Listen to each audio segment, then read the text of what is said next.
The morning sun had barely risen over Washington, D.C., when humanity's world changed forever. It started with a flash of light that outshone the sun itself, followed by the appearance of a massive ship that hung in the sky like a metallic mountain. Global panic lasted exactly 37 minutes. That's how long it took for every screen on Earth, phones, computers, televisions, billboards, to display the same message. We come representing the Galactic Council. Prepare to receive our ambassador. In the Pentagon's largest conference room, General Tom Harris watched the alien ship through reinforced windows. His weathered face showed no emotion, but his knuckles turned white as he gripped his coffee cup. Around him, military leaders from 20 nations sat in tense silence.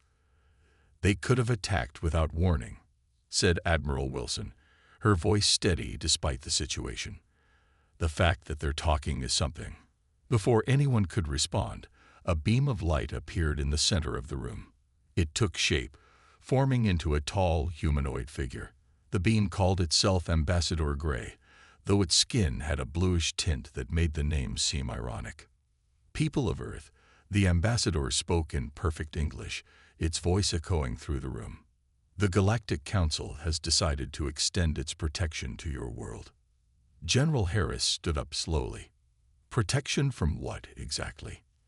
The ambassador's smile didn't reach its eyes. "From yourselves, primarily. Your species has achieved nuclear capability, but has barely reached your own moon. The Council has determined that Earth requires guidance to prevent self-destruction." Screens around the room lit up with images of massive ships positioning themselves around Earth. They had arrived silently, without triggering any of Earth's detection systems. "This is not a request," Ambassador Gray continued. "The Council has voted. Earth will become a protected territory. We will supervise your technological development, manage your resources, and ensure you don't pose a threat to galactic stability." Admiral Wilson's laugh cut through the tension like a knife. "And if we refuse?" "Refusal is not an option." The ambassador's voice turned cold. "Those ships carry enough firepower to turn your cities to glass. The Council's decision is final. You have 48 hours to prepare your formal submission." As the ambassador spoke, General Harris noticed something odd.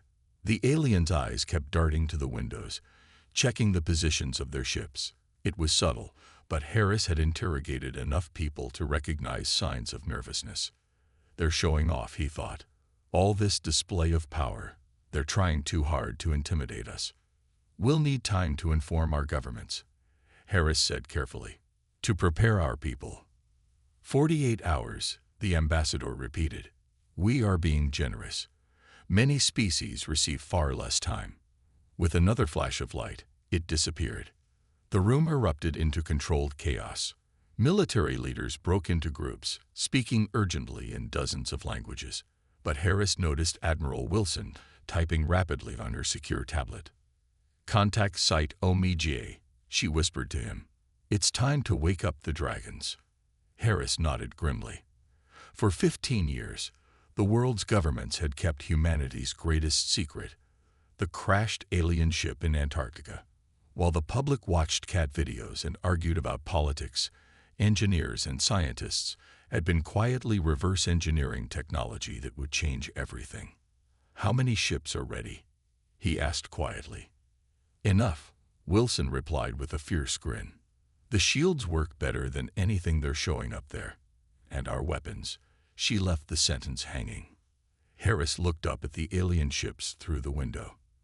They were impressive, threatening, and completely unaware of what waited beneath Earth's surface. In bunkers deep underground, humanity's real space fleet waited, smaller than the Council's ships, but faster, more maneuverable, and equipped with weapons reverse-engineered from technology far beyond what the Council was displaying. "Send the word," Harris ordered. "All sites on standby. Let's show these aliens what happens when you threaten Earth." As military leaders filed out of the room to contact their governments, Harris stayed behind, watching the alien ships. The Council thought they were dealing with a primitive species that would bow down before a show of force. They were about to learn just how wrong they were. In 48 hours, the galaxy would learn that humanity didn't take kindly to threats, and Earth's retaliation would stun them all. Deep beneath the ice of Antarctica, Captain James Walker stood in front of Earth's greatest secret. Through the reinforced glass window, he watched engineers prepare the starship Thunderchild for launch. Its black hull absorbed the light, making it look like a hole in reality. "Beautiful, isn't she?" asked Dr. Reed, the head scientist.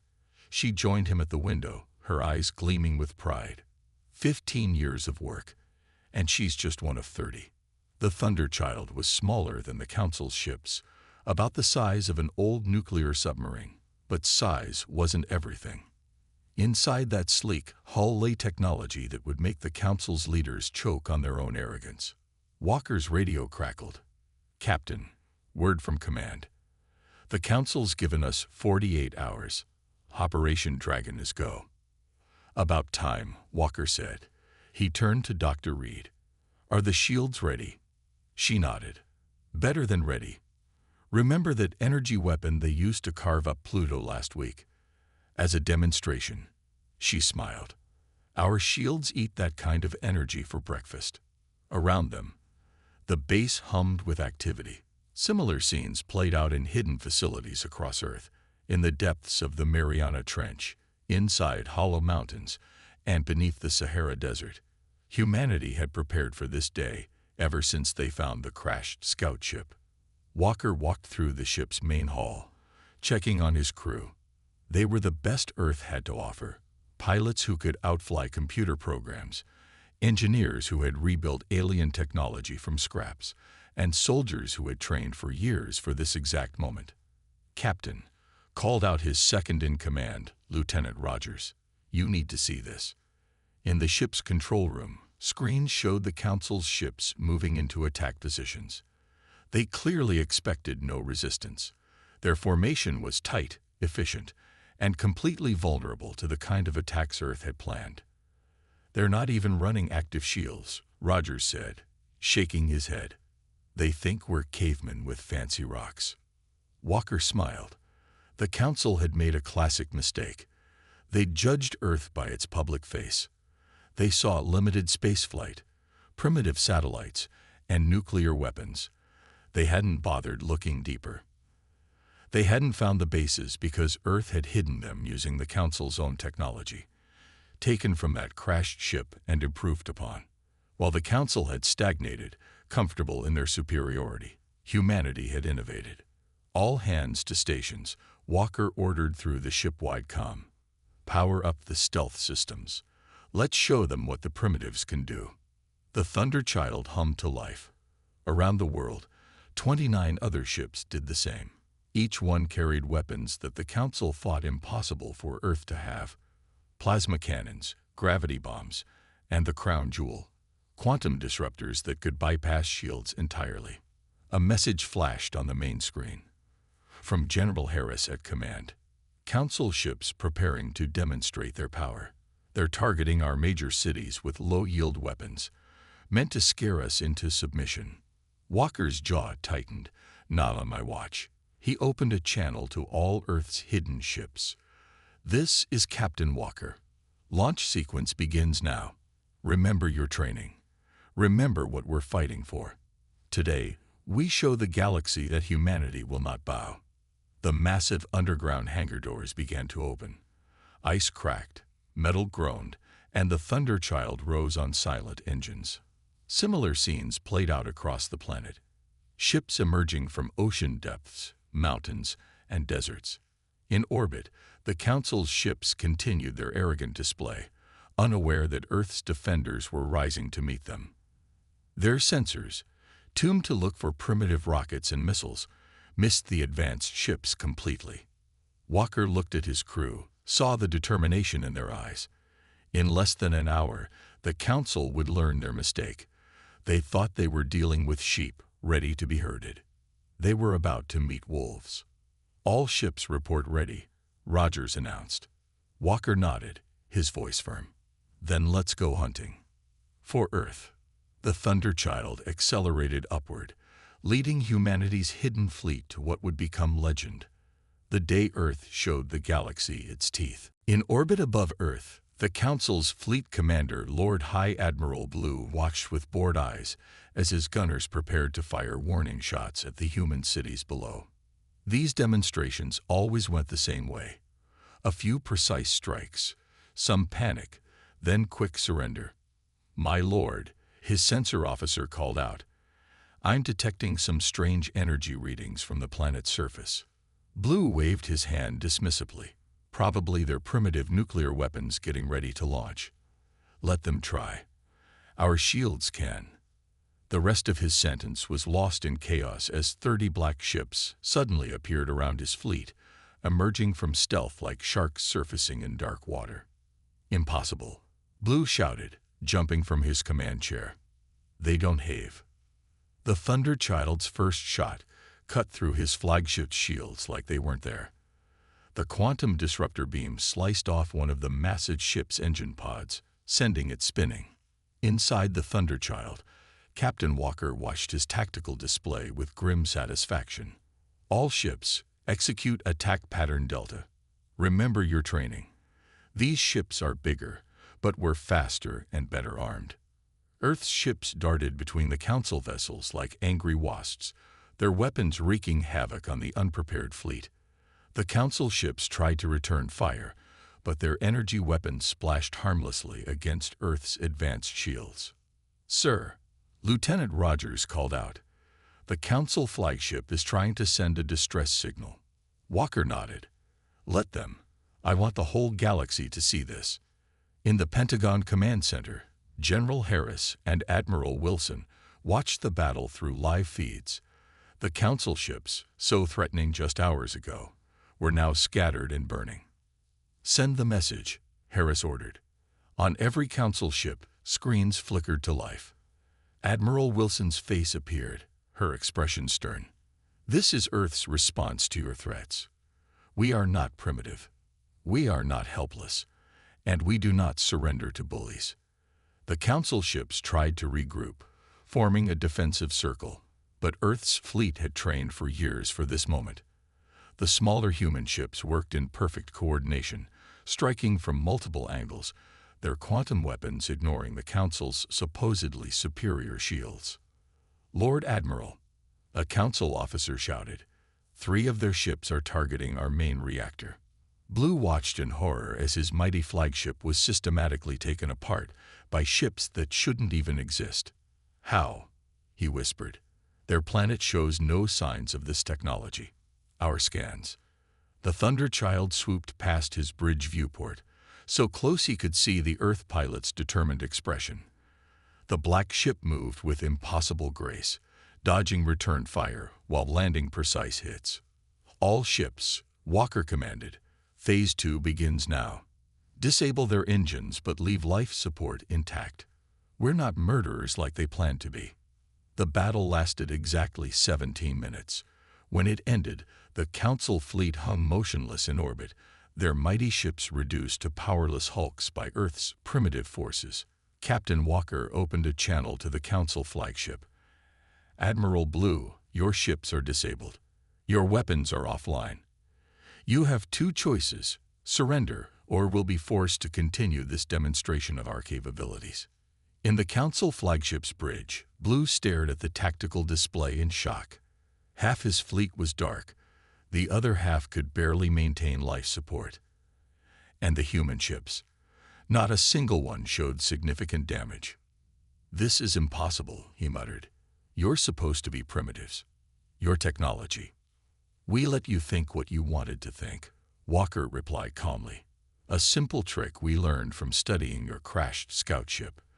The one you lost 15 years ago. We found it. We learned from it. We improved upon it." Blue slumped in his chair. I surrender. The Council must know of this." "Oh, they will," Walker assured him. "In fact, we're broadcasting this entire battle to every Council world right now. Consider it our application for membership, as equals, not servants." As the Council crews were taken into custody, Earth's fleet formed up around their planet. A clear message to any who might think of retaliation. Humanity was done being underestimated. The first battle was over. But the real war, the fight for Earth's place in the galaxy, was just beginning. The Grand Chamber of the Galactic Council erupted in chaos. On the massive screens surrounding the circular hall, footage of Earth's victory played on repeat. Council members from 100 worlds watched in shock as their mighty warships were systematically dismantled by Earth's Black Fleet. "This is outrageous," shouted Councillor Red, his scales flashing with anger. "How dare these primitives resist our protection? We must send our entire fleet to—" "Our entire fleet," interrupted Councillor Green, her antenna twitching with nervous energy. "Did you not watch the battle? Their weapons went through our best shields like paper." The Council's supreme leader stood silent, watching the footage with narrowed eyes. In 3,000 years, no species had ever resisted Council protection so effectively. The humans hadn't just fought back. They had won, decisively. A guard rushed into the chamber. "Supreme Leader, the human representative demands to address the Council." Before anyone could object, the central platform lit up. A human appeared. Representative Marcus Taylor, wearing a simple black suit. He looked around the chamber calmly, meeting the eyes of various council members. "Distinguished members of the council," he began, his voice steady. "I come representing Earth. We've watched your civilization for years, learning your ways, studying your technology, and we've come to a conclusion. Your system is broken." Outraged shouts filled the chamber, but Taylor continued. "You claim to protect lesser species, but you really enslave them. You take their resources, control their development, and keep them dependent on your guidance." He gestured to the screens still showing the battle. "We hid our true capabilities because we saw how you treat those you consider equals. We wanted you to show your true intentions. And you did, by threatening our world with destruction. You dare lecture us?" Councillor Red stood up. "We have brought peace to the galaxy for thousands of years." "Peace through fear isn't peace at all," Taylor replied. He pressed a button, and new images appeared on the screens. Dozens of black ships emerging from hidden bases on various protected worlds. The council chamber went deadly quiet. "While you were focused on Earth," Taylor explained, "we made contact with other species under your protection. We shared our technology with them. They've built their own ships, trained their own crews. They're free now." Supreme Leader's voice shook with rage. "You've armed our protectorates. This is an act of war." "No," Taylor corrected. "This is an act of liberation. Each of these worlds now has the means to defend itself. The age of council protection is over." As if on cue, representatives from dozens of formerly protected worlds materialized on platforms around the chamber. Each stood proud, free from fear for the first time in generations. "The council has two choices," Taylor announced. "Reform or be replaced. Your fleet is crippled. Your protected worlds are armed and independent. What's your decision?" In the tense silence that followed, Councillor Green stepped forward. Perhaps it's time for change. We've grown complacent, corrupt. These humans, they've shown us our own failures." "Traitor," Councillor Red shouted, but more council members were nodding in agreement. The Supreme Leader looked around the chamber, seeing the shifting allegiances, the crumbling of the old order. With visible effort, he straightened his robes. "The Council will consider reforms." "Good," Taylor said. "Earth offers friendship and alliance, but as equals, never as subjects. We'll help build a new council, one that truly serves all species." As the chamber erupted in discussion, Taylor smiled slightly. Phase 1, breaking the council's power, was complete. Now came the harder part, building something better in its place. On Earth, in the Pentagon Command Center, General Harris watched the transmission with satisfaction. "Think they'll actually reform?" he asked Admiral Wilson. She shrugged. "They don't have much choice. Between our fleet and all the protectorate worlds we've armed, the old council is finished. A new age is beginning."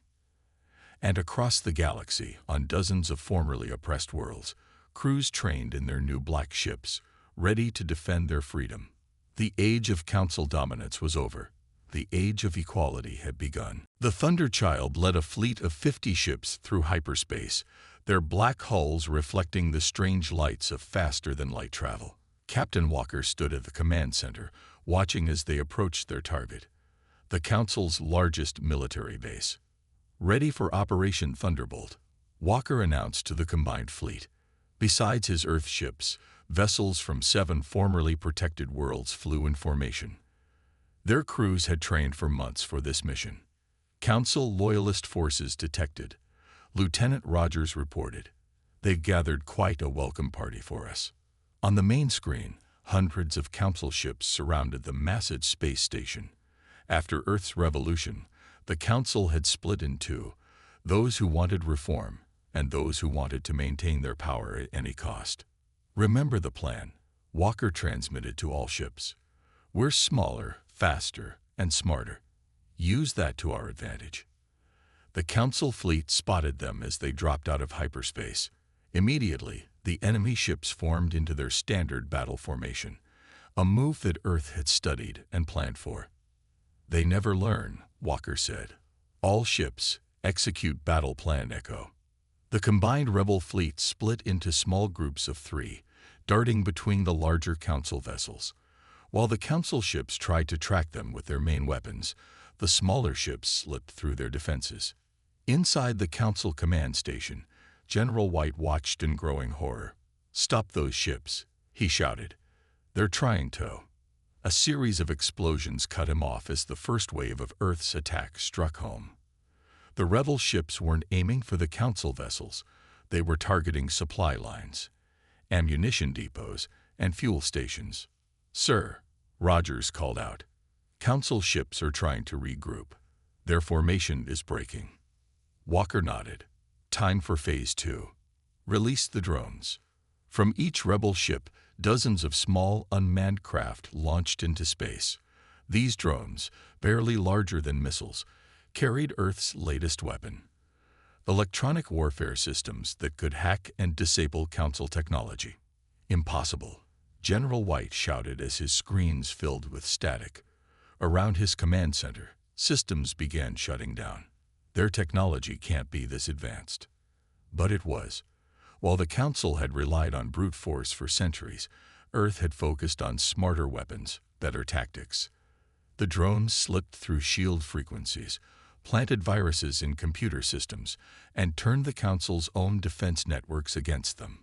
"Main target is vulnerable," Walker announced. "All ships, form up for the final strike." The Thunderchild led the charge, diving straight toward the heart of the Council's military base. Behind them, Council ships drifted helplessly, their systems corrupted by Earth's electronic assault. "You can't do this," General White's voice crackled over the comm. "We are the Council. We have ruled the galaxy for thousands of years." "Not anymore," Walker replied calmly. "The age of bullies is over." The rebel fleet struck as one. Quantum disruptors tore through the station's shields. Precision strikes disabled weapons and engines, but deliberately avoided living quarters. Earth had promised a clean revolution, not a bloodbath. In just 45 minutes, the greatest military installation in Council space fell, not through overwhelming force, but through superior strategy, technology, and cooperation between former enemy species. As the station surrendered, Walker opened a channel to all frequencies. "To all Council worlds, your military backbone is broken. The old Council is finished. Join the new alliance or stand alone." In the following hours, messages poured in from across the galaxy. Council world after Council world pledged support to the new alliance. They had seen Earth's power, not just to destroy, but to unite. "Captain," Rogers said quietly, "reports coming in. The Loyalist Council members are surrendering. It's really over." Walker looked out at the disabled Council fleet, at the freed station, at the ships from different worlds flying together. "No, Lieutenant, it's just beginning.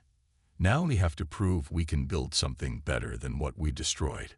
Across the galaxy, species that had lived in fear for generations looked up at their skies and saw Earth's black ships. But where the Council's ships had brought fear, these brought hope. The counterattack was complete. The revolution had succeeded. Now came the real challenge. Peace. The last stronghold of the old Council burned. Not with fire. Fire couldn't exist in space. But with the cold, deadly precision of Earth's quantum weapons. The mighty fortress, built into an asteroid at the edge of Council space, crumbled piece by piece. On the Thunderchild's bridge, Captain Walker watched the fortress break apart. All ships, focus fire on their shield generators. Remember, we want prisoners, not martyrs. The combined fleet, now over 200 ships from 20 different species, moved with perfect coordination. They had learned well from Earth's training, adapting human tactics to their own unique abilities. Inside the fortress, Supreme Leader clutched his command chair as another explosion rocked the station. Around him, his most loyal followers watched their screens in panic. "My lord," one advisor said, "we've lost contact with the outer sectors." "The rebels." "Don't call them rebels," Supreme Leader shouted. "They are insurgents, primitives. We have ruled this galaxy since before their ancestors crawled from the mud." Another blast shook the fortress. On their screens, they watched as Earth's black ships systematically destroyed their last defense line. But worse than the human ships were the vessels flying alongside them. Ships from species that had once been their obedient servants. "Sir," Lieutenant Rogers reported to Walker, "we're detecting major power fluctuations in their core." "They might be planning to." A transmission cut him off. Supreme Leader's face appeared on their screens, his usual calm replaced by desperate rage. "You think you've won," he snarled. "We built this galaxy. We maintained order. Without us, there will be chaos." Walker stood up, facing the screen calmly. "No. Without you, there will be freedom. Your time is over. Surrender, and we can end this peacefully." "Peace," Supreme Leader laughed. "We'll show you peace." He turned to his commanders. "Activate the final protocol. If we can't rule the galaxy, we'll teach them the price of rebellion." Warning signals blared across every ship in the human fleet. The fortress's power core was overloading, not by accident, but by design. If it exploded, the blast would destroy everything within half a light year. "All ships, fall back," Walker ordered. But then he saw something on his tactical display that made his blood run cold. Wait, there are still thousands of civilian workers in that fortress. The Supreme Leader had trapped his own people inside, using them as hostages. "We can't let them die," Walker said firmly. He opened a channel to his best ships. "Thunderchild will lead a strike team. We're going in." "Captain," Rogers protested, "if that core explodes while we're inside, then we'd better make sure it doesn't explode." 5 ships, led by the Thunderchild, dove toward the failing fortress. They dodged debris and weapons fire, aiming for the main hangar. Behind them, the rest of the fleet provided covering fire. Inside the fortress's control room, Supreme Leader watched in disbelief as the Earth ships approached. "They're coming closer. They'll die with us." "No," his advisor said quietly. "They're coming to save us." He pressed his weapon against his leader's back. "And I'm going to help them." All across the fortress, workers and soldiers turned against their leaders. They had seen enough. The Council's last loyalists found themselves surrounded by their own people. The Thunderchild strike team fought their way to the power core. Earth's engineers, working with technicians from a dozen worlds, managed to prevent the overload with minutes to spare. When Walker's team reached the command center, they found Supreme Leader already in custody, held by his own honor guard. "Why?" the fallen leader asked as they led him away. "Why would you risk your lives for the same people who were ready to kill you?" "Because that's the difference between us," Walker replied. "You rule through fear. We lead through hope." As rescue ships evacuated the fortress, news spread across the galaxy. The last holdout of the old council had fallen, not through superior firepower, but through an act of mercy that proved Earth's true strength.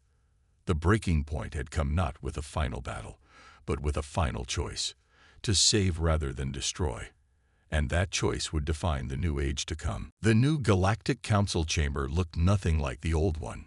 Gone were the towering thrones and intimidating architecture. Instead, representatives from every species sat at a circular table, all at the same height. Today, they would sign the document that would change the galaxy forever. Captain Walker stood near the Earth delegation, his dress uniform gleaming under the soft lights. 6 months had passed since the fall of the old council. The Thunder Child and her crew had become legends, but today wasn't about war. It was about ensuring peace. Representative Marcus Taylor stood at the center of the chamber, holding the Galactic Rights Convention. This document, he announced, guarantees freedom and equality for all spacefaring species. No more protected worlds. No more forced submission. Every civilization will develop at its own pace, with the right to ask for help, but never under threat of force. Around the table, representatives from former council worlds sat beside leaders from previously subjugated species. The changes were already visible. Worlds that had been stripped of resources under council rule were rebuilding. Species that had been kept dependent were developing their own technology. The old council claimed they brought peace, Taylor continued, but they brought stagnation. Look at what has been achieved in just 6 months of freedom. The main screen displayed images from across the galaxy. Former protected worlds now had their own shipyards, built with help from Earth and other allies. Trade routes had expanded. Cultural exchange was flourishing. And the black ships that had once brought revolution now patrolled space as peacekeepers, crewed by members of many species working together. Admiral Wilson, now head of the Combined Defense Fleet, stepped forward. We've established training centers on 12 worlds, teaching ship design, tactics, and defense. But more importantly, we're teaching cooperation. Every graduate serves on a mixed species crew, learning from each other's strengths. In the detention center below the chamber, Supreme Leader watched the proceedings on a small screen. His cell was comfortable but secure. Soon, he would face trial for his crimes, not revenge, but justice. The thing we feared most. He muttered to himself, wasn't their weapons, it was their ideas. Back in the chamber, the signing began. Each representative approached the document, adding their mark in their own way. Some with elaborate signatures, others with simple thumbprints, still others with genetic codes or energy patterns. When it was Earth's turn, Taylor paused before signing. We came to the stars ready for war, he said, because we expected to be treated as servants. Instead, we found the opportunity to build something new. This document isn't just about rights, it's about responsibilities. Every species here commits to helping others, to sharing knowledge, to protecting the weak until they can protect themselves. The Thunder Child's crew watched from their ship, now in orbit around the Council world. Lieutenant Rogers smiled as Taylor signed the document. Did you ever think, Captain, when we were hiding under the ice, that it would end like this? Walker shook his head. We prepared for war but achieved peace. That's the best kind of victory. As the final signatures were added, cheers erupted across the galaxy. On thousands of worlds, people celebrated the dawn of a new era. Ships launched fireworks in space, painting the stars with colors. Streets filled with parades. Species that had once been enemies danced together. The document complete, Taylor raised his hand for silence. Let history remember this day, not as the day Earth won a war, but as the day the galaxy chose cooperation over dominance. We faced our greatest test and emerged stronger, not by standing alone, but by standing together. Walker looked out at the stars through his ship's viewport. The Thunder Child had been built for battle, but now she had a new mission: exploration. There were still undiscovered worlds out there, species yet to join the galactic community. But they would find them as equals, as friends. The age of conquest was over. The dawn of unity had begun.